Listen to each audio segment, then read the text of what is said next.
5. The Emptiness of Space. The Asteroids, AD 2194. Narrated by Theo Solomon. My first visit to New Caledonia was in the summer of 2199. At that time, an exploration party under the leadership of Gilbert Troon was cautiously pushing its way up the less radioactive parts of Italy, investigating the prospects of reclamation. My firm felt that there might be a popular book in it, and assigned me to put the proposition to Gilbert. When I arrived, however, it was to find that he had been delayed and was now expected a week later. I was not at all displeased. A few days of comfortable laziness on a Pacific island, all paid for and counting as work, is the kind of perquisite I like. New Caledonia is a fascinating spot, and well worth the trouble of getting a landing permit, if you can get one. It has more of the past, and more of the future too for that matter, than any other place, and somehow it manages to keep them almost separate. At one time the island and the group were, in spite of the name, a French colony. But in 2044, with the eclipse of Europe in the Great Northern War, it found itself, like other ex-colonies dotted all about the world, suddenly thrown upon its own resources. While most mainland colonies hurried to make treaties with their nearest powerful neighbours, many islands such as New Caledonia had little to offer and not much to fear, and so let things drift.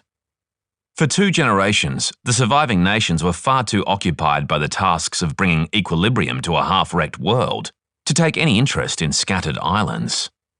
It was not until the Brazilians began to see Australia as a possible challenger of their supremacy that they started a policy of unobtrusive and tactfully mercantile expansion into the Pacific. Then, naturally, it occurred to the Australians, too, that it was time to begin to extend their economic influence over various island groups. The New Caledonians resisted infiltration. They had found independence congenial, and steadily rebuffed temptations by both parties. The year 2144, in which space declared for independence, found them still resisting. But the pressure was now considerable. They had watched one group of islands after another succumb to trade preferences, and thereafter virtually slide back to colonial status.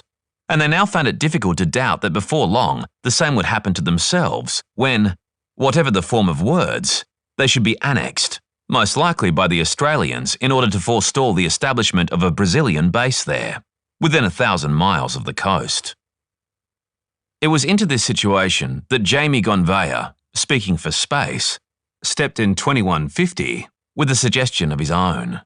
He offered the New Caledonians guaranteed independence of either big power, a considerable quantity of cash, and a prosperous future if they would grant Space a lease of territory which would become its Earth headquarters and main terminus. The proposition was not altogether to the New Caledonian taste, but it was better than the alternatives. They accepted, and the construction of the space yards was begun. Since then, the island had lived in a curious symbiosis.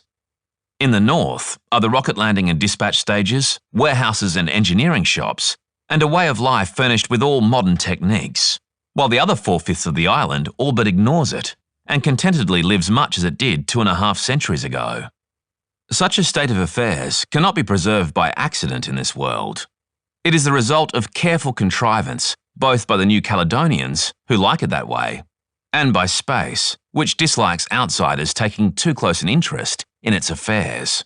So, for permission to land anywhere in the group, one needs hard-won visas from both authorities.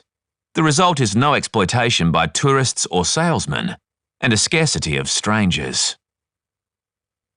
However, there I was, with an unexpected week of leisure to put in, and no reason why I should spend it in space concession territory.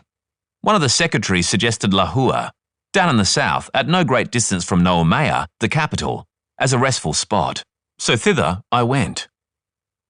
Lahua has picture book charm. It is a small fishing town, half tropical, half French. On its wide white beach there are still canoes, working canoes, as well as modern. At one end of the curve, a mole gives shelter for a small anchorage, and there the palms that fringe the rest of the shore stop to make room for a town. Many of Lahua's houses are improved traditional, still thatched with palm, but its heart is a cobbled rectangle surrounded by entirely untropical houses, known as the Grande Place. Here are shops, pavement cafes, stalls of fruit under bright striped awnings, guarded by Gauguin-esque women, a state of bougainville, an atrociously ugly church on the east side, a pissoir, and even a mairie. The whole thing might have been imported complete from early 20th century France, except for the inhabitants. But even they, some in bright sarongs, some in European clothes, must have looked much the same when France ruled there. I found it difficult to believe that they are real people living real lives. For the first day, I was constantly accompanied by the feeling that an unseen director would suddenly call, "Cut!" and it would all come to a stop. On the second morning, I was growing more used to it. I bathed, and then with a sense that I was beginning to get the feel of the life, drifted to the place, in search of aperitif. I chose a cafe on the south side where a few trees shaded the tables, and wondered what to order. My usual drink seemed out of key. A dusky, brightly saronged girl approached. On an impulse, and feeling like a character out of a very old novel, I suggested a Pernod. She took it as a matter of course. "Un Pernod? Certainement, monsieur," she told me. I sat there, looking across the square, less busy now that the déjeuner hour was close, wondering what Sydney and Rio, Adelaide and Sao Paulo had gained and lost since they had been the size of Lahore, and doubting the value of the gains. The Pernod arrived. I watched it cloud with water and sipped it cautiously. An odd drink, scarcely calculated, I felt, to enhance the appetite. As I contemplated it, a voice spoke from behind my right shoulder. "An island product, but from the original recipe," it said. "Quite safe, in moderation, I assure you." I turned in my chair. The speaker was seated at the next table, a well-built, compact, sandy-haired man, dressed in a spotless white suit, a Panama hat with a coloured band, and wearing a neatly trimmed, pointed beard. I guessed his age at about 34, though the grey eyes that met my own looked older, more experienced, and troubled. "A taste that I have not had the opportunity to acquire," I told him. He nodded. "You won't find it outside. In some ways, we are a museum here, but little the worse, I think, for that." "One of the later muses," I suggested. "The muse of recent history. And very fascinating too." I became aware that one or two men at tables within earshot were paying us, or rather me, some attention. Their expressions were not unfriendly, but they showed what seemed to be traces of concern. "It is," my neighbour began to reply, and then broke off, cut short by a rumble in the sky. I turned to see a slender white spire stabbing up into the blue overhead. Already, by the time the sound reached us, the rocket at its apex was too small to be visible. The man cocked an eye at it. "Moon shuttle," he observed. "They all sound and look alike to me," I admitted.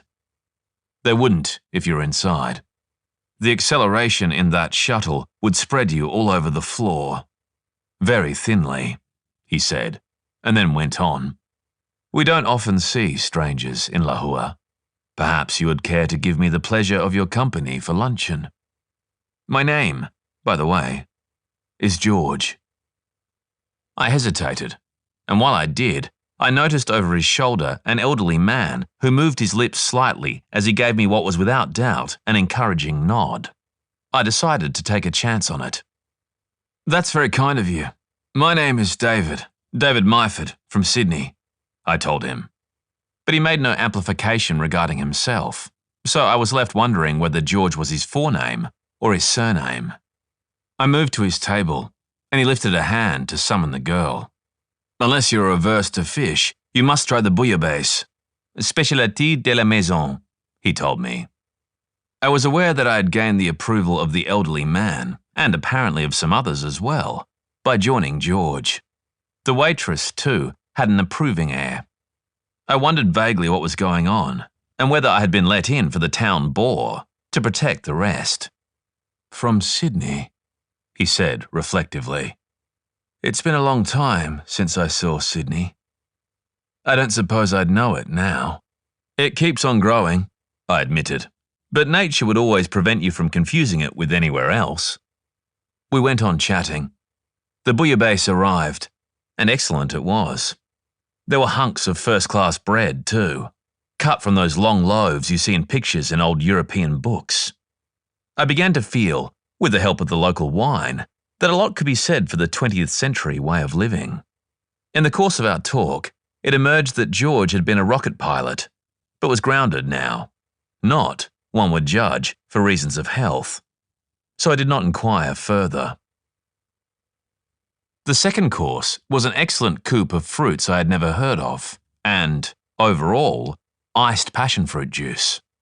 It was when the coffee came that he said, rather wistfully I thought, "I had hoped you might be able to help me, Mr. Myford. But now it seems to me that you are not a man of faith." "Surely everyone has to be very much a man of faith," I protested. "For everything a man cannot do for himself, he has to have faith in others." "True," he conceded. "I should have said spiritual faith. You do not speak as one who is interested in the nature and destiny of his soul, or of anyone else's soul, I fear." I felt that I perceived what was coming next. However, if he was interested in saving my soul, he had at least begun the operation by looking after my bodily needs with a generously good meal. "When I was young," I told him, "I used to worry quite a lot about my soul. But later, I decided that that was largely a matter of vanity." "There is also vanity in thinking oneself self-sufficient," he said. "Certainly," I agreed. "It is chiefly with the conception of the soul as a separate entity that I find myself out of sympathy. For me, it is a manifestation of mind, which is, in its turn, a product of the brain, modified by the external environment and influenced more directly by the glands." He looked saddened and shook his head reprovingly. "You are so wrong, so very wrong. Some are always conscious of their souls. Others, like yourself, are unaware of them. But no one knows the true value of his soul as long as he has it. It is not until a man has lost his soul that he understands its value." It was not an observation making for easy rejoinder, so I let the silence between us continue. Presently, he looked up into the northern sky, where the trail of the moon-bound shuttle had long since blown away. With embarrassment, I observed 2 large tears flow from the inner corners of his eyes and trickle down beside his nose. He, however, showed no embarrassment. He simply pulled out a large, white, beautifully laundered handkerchief and dealt with them. "I hope you'll never learn what a dreadful thing it is to have no soul," he told me, with a shake of his head. "It is to hold the emptiness of space in one's heart, to sit by the waters of Babylon for the rest of one's life." Lamely, I said, "I'm afraid this is out of my range. I don't understand." "Of course you don't. No one understands. But always one keeps on hoping that one day there will come somebody who does understand and can help. But the soul is a manifestation of the self," I said. "I don't see how that can be lost. It can be changed, perhaps, but not lost." "Mine is," he said, still looking up into the vast blue. "Lost. Adrift somewhere out there. Without it, I am a sham. A man who has lost a leg or an arm is still a man, but a man who has lost his soul is nothing.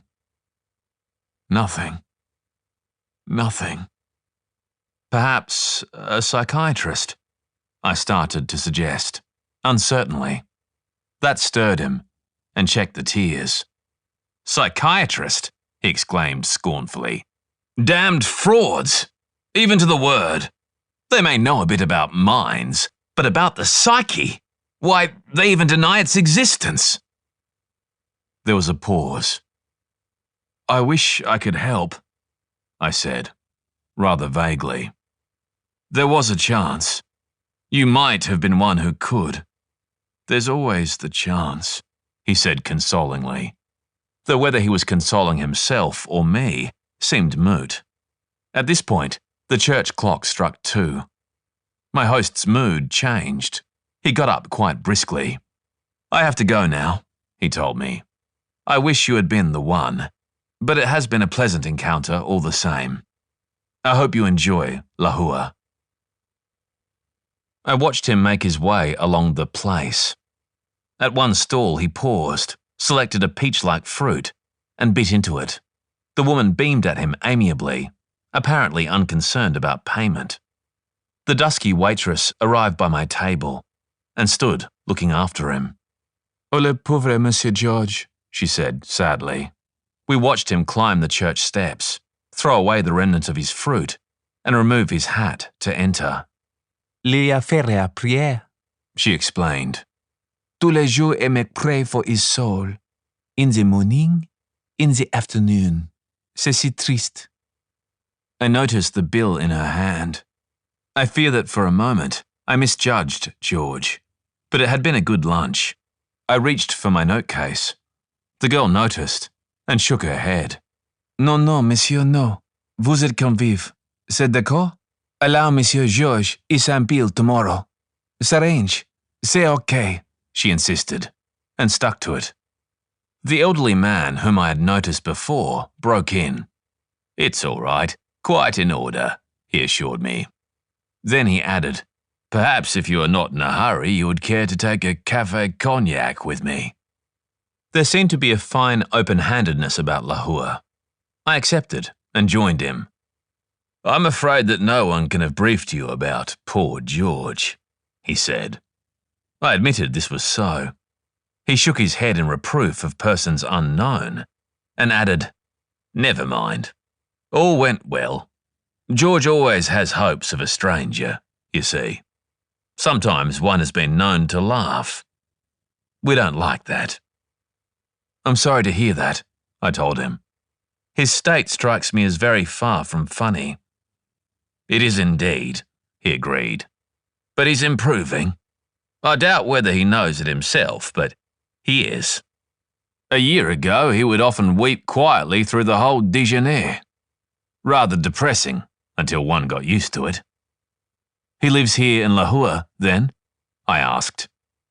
"He exists. He spends most of his time in the church. For the rest, he wanders round. He sleeps at that big white house up on the hill. His granddaughter's place. She sees that he's decently turned out and pays the bills for whatever he fancies down here." I thought I must have misheard. "His granddaughter?" I exclaimed. "But he's a young man. He can't be much over 30. He looked at me. "You'll very likely come across him again. Just as well to know how things stand. Of course, it isn't the sort of thing the family likes to publicize, but there's no secret about it." The café cognacs arrived. He added cream to his and began. "About 5 years ago," he said. "Yes, it would be in 2194. Young Gerald Troon was taking a ship out to one of the larger asteroids, the one that Digasparis called Psyche when he spotted it in 1852. The ship was a space-built freighter called the Celestis, working from the moon base. Her crew was 5, with not bad accommodation forward. Apart from that and the motor section, these ships are not much more than one big hold, which is very often empty on the outward journeys unless it is carrying gear to set up new workings. This time, it was empty, because the assignment was simply to pick up a load of uranium ore. Psyche is half made up of high-yield ore, and all that was necessary was to set going the digging machinery already on the site and load the stuff in. It seemed simple enough. But the asteroid belt is still a very tricky area, you know. The main bodies and groups are charted, of course, but that only helps you to find them. The place is full of outflyers of all sizes that you couldn't hope to chart, but have to avoid. About the best you can do is to tackle the belt as near to your objective as possible, reduce speed until you are little more than local orbit velocity, and then edge your way in, going very canny. The trouble is the time it can take to keep on fiddling along that way for thousands, hundreds of thousands maybe, of miles. Fellows get bored and inattentive, or sick to death of it and start to take chances. I don't know what the answer is. You can bounce radar off the big chunks and hitch that up to a course deflector to keep you away from them. But the small stuff is just as deadly to a ship, and there's so much of it about that if you were to make the course deflector sensitive enough to react to it, you'd have your ship shying off everything the whole time and getting nowhere. What we want is someone to come up with a kind of repulse mechanism with only a limited range of operation, say 100 miles. But no one does. So, as I say, it's tricky. Since they first started to tackle it back in 2150, they've lost half a dozen ships in there, and had a dozen more damaged one way or another. Not a nice place at all. On the other hand, uranium is uranium. Gerald's a good lad, though. He has the authentic Troon yen for space, without being much of a chancer. Besides, Psyche isn't too far from the inner rim of the orbit. Not nearly the approach problem Ceres is, for instance. What's more, he's done it several times before.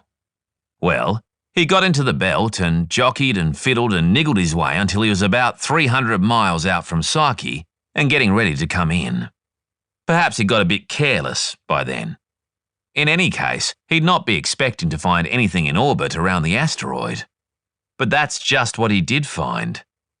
The hard way. There was a crash which made the whole ship ring round him and his crew as if they were in an enormous bell.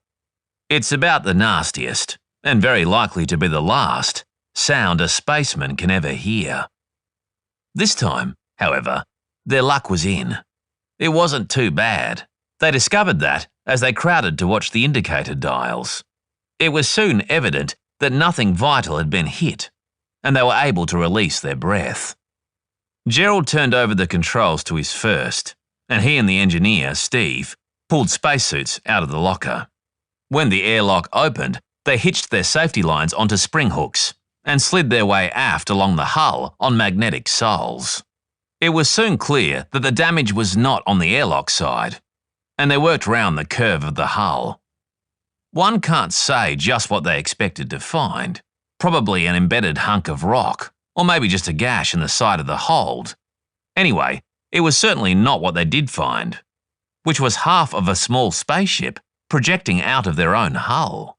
One thing was evident right away, that it had hit with no great force.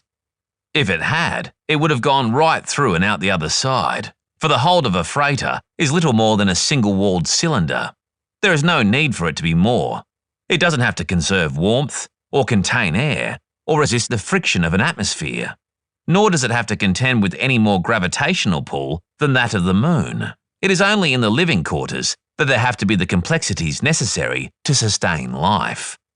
Another thing, which was immediately clear, was that this was not the only misadventure that had befallen the small ship. Something had, at some time, sliced off most of its afterpart, carrying away not only the driving tubes, but the mixing chambers as well, and leaving it hopelessly disabled. Shuffling round the wreckage to inspect it, Gerald found no entrance. It was thoroughly jammed into the hole it had made, and its airlock must lie forward, somewhere inside the freighter. He sent Steve back for a cutter and for a key that would get them into the hold. While he waited, he spoke through his helmet radio to the operator in the Celestis' living quarters and explained the situation. He added, "Can you raise the moon station just now, Jake? I better make a report." "Strong and clear, Captain," Jake told him. "Good. Tell them to put me onto the duty officer, will you?" He heard Jake open up and call.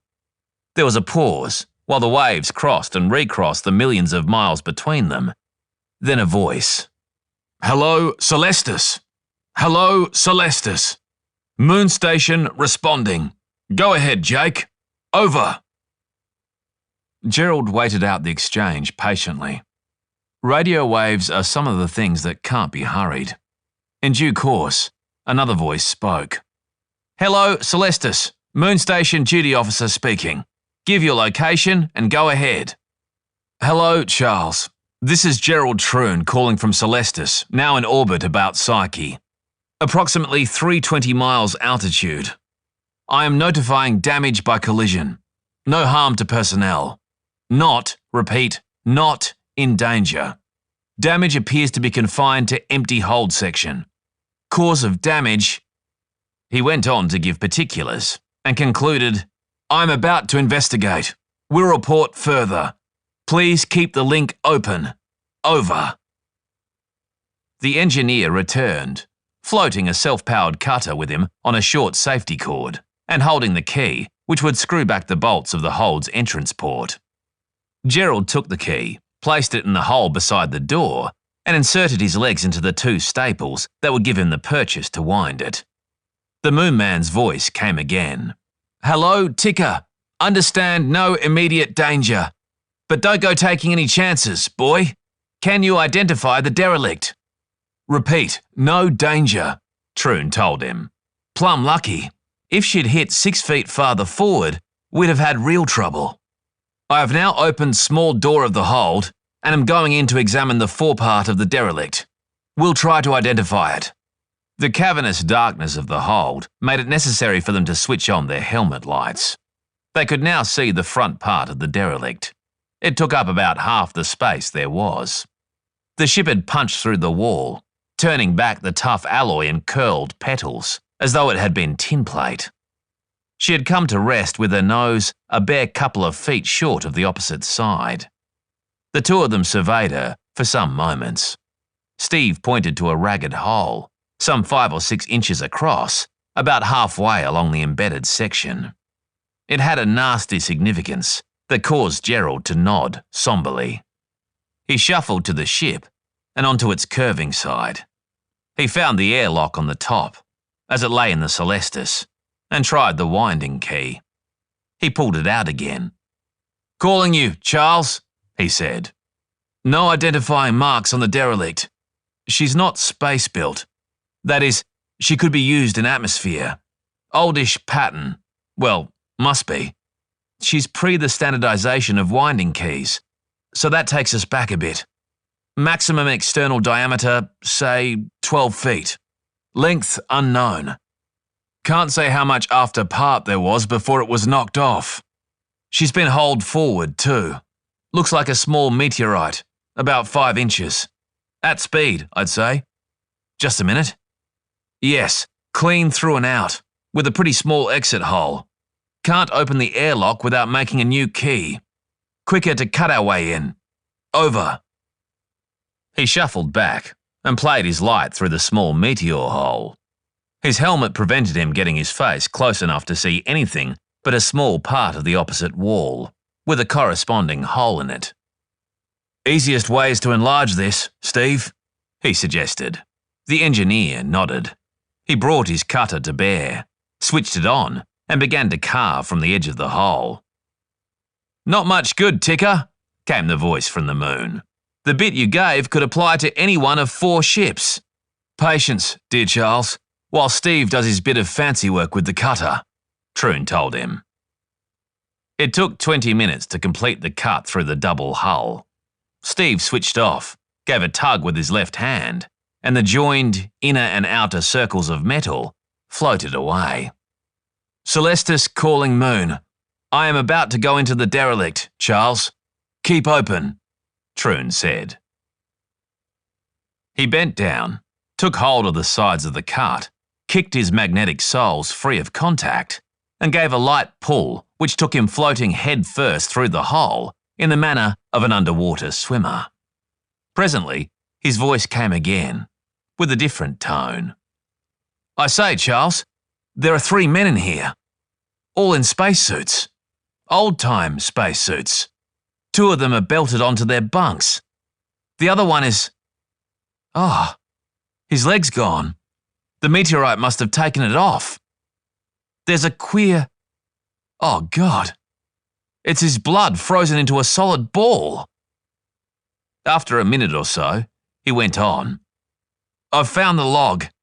Can't handle it in these gloves, though. I'll take it aboard and let you have particulars. The two fellows on the bunk seem to be quite intact. Their suits, I mean. Their helmets have those curved strip windows, so I can't see much of their faces. Must have... That's odd.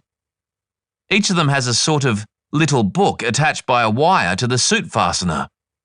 On the cover, it has Danger Perigoso in red, and underneath, Do not remove suit. Read instructions within. Repeated in Portuguese. Then, Hapson survival system. What would all that mean, Charles? Over. While he waited for the reply, Gerald clumsily fingered one of the tag-like books and discovered that it opened concertina-wise. A series of small metal plates hinged together, printed on one side in English and on the other in Portuguese. The first leaf carried little print, but what there was striking. It ran, Caution! Do not open suit until you have read these instructions, or you will kill the wearer. When he had got that far, the duty officer's voice came in again. Hello, Ticker. I've called the doc. He says do not, repeat, not, touch the two men on any account. Hang on. He's coming to talk to you. He says the Hapson system was scrapped over 30 years ago. Oh, here he is. Another voice came in. Ticker? Laisel here. Charles tells me you've found a couple of Hapsons, undamaged. Please confirm and give circumstances. Troon did. In due course, the doctor came back. Okay, that sounds fine. Now listen carefully, Ticker. From what you say, it's practically certain those two are not dead. Yet. They're in cold storage. That part of the Hapson system was good. You'll see a kind of boss mounted on the left of the chest. The thing to do in the case of extreme emergency was to slap it good and hard. When you do that, it gives a multiple injection. Part of the stuff puts you out. Part of it prevents the building up in the body of large ice crystals that would damage the tissues. Part of it, that'll do later. The point is that it works practically 100%. You get nature's own deep freeze in space. And if there's something to keep off direct radiation from the sun, you stay like that until somebody finds you. If anyone ever does.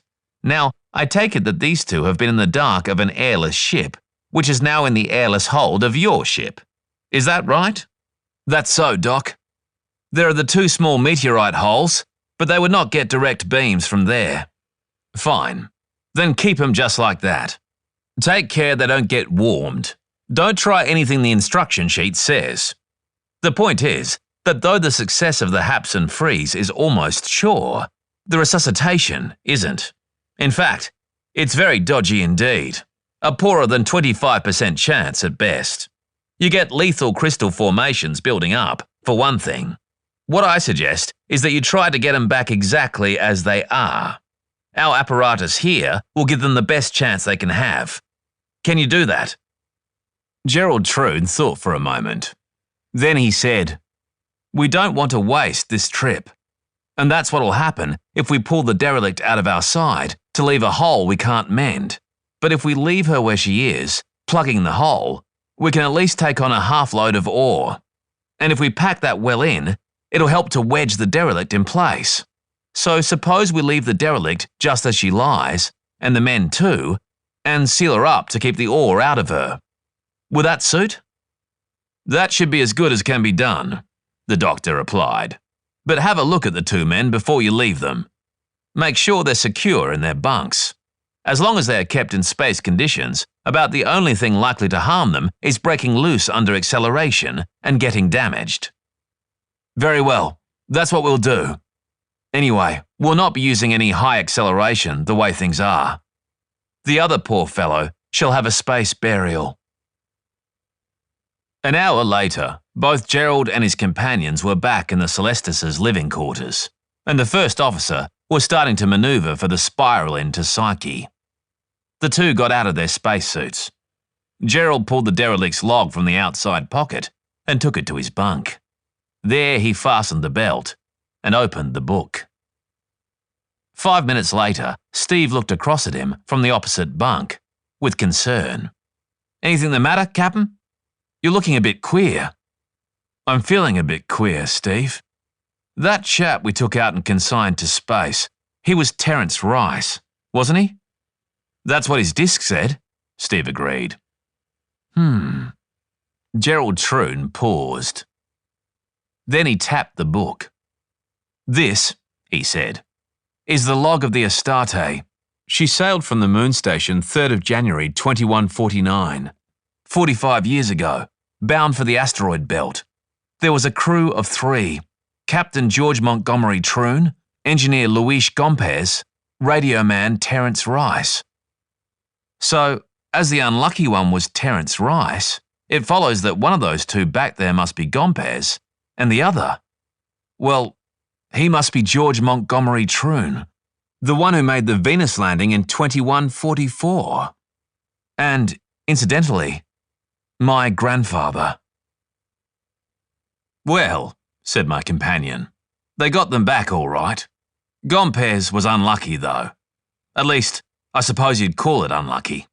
Anyway, he didn't come through the resuscitation. George did, of course. But there's more to resuscitation than mere revival.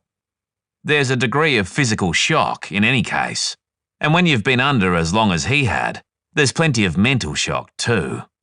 He went under, a youngish man with a young family. He woke up to find himself a great-grandfather, his wife, a very old lady who had remarried, his friends gone or elderly, his 2 companions in the Astarte dead. That was bad enough, but worse still was that he knew all about the Hapsen system. He knew that when you go into a deep freeze, the whole metabolism comes quickly to a complete stop. You are, by every known definition and test, dead. Corruption cannot set in, of course, but every vital process has stopped.